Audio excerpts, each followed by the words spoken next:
ডাকটা খুলে যাবে না রাইকা, খেলা খেলার জায়গায়, কিন্তু আমাদের এমন কাজ করা উচিত নয় যার কারণে আমাদের ক্ষতি হতে পারে। এটা তো আল্লাহ পাকের অনেক বড় দয়া হয়েছে যে আপনি সুরক্ষিত আছেন। রাইকা, আপনি ঠিক হয়ে গেছেন।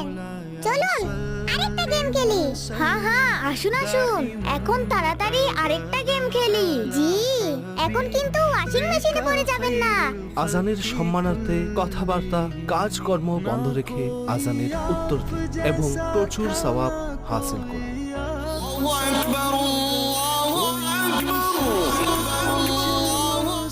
নামাজের সময় হয়ে গেছে, চলুন আমরা খেলা ছেড়ে নামাজের প্রস্তুতি গ্রহণ করি। আপু, আর 5 মিনিট খেলে নি। না রাইকা, খেলাধুলা, পড়া বা যে কোনো কাজের মাঝখানে যদি নামাজের সময় চলে আসে তাহলে নামাজের প্রস্তুতি গ্রহণ করা উচিত এবং প্রথমে নামাজ পড়া উচিত, আর অন্যান্য সকল কাজ পরেও হতে পারে। ঠিক আছে আপু, তাহলে চলুন।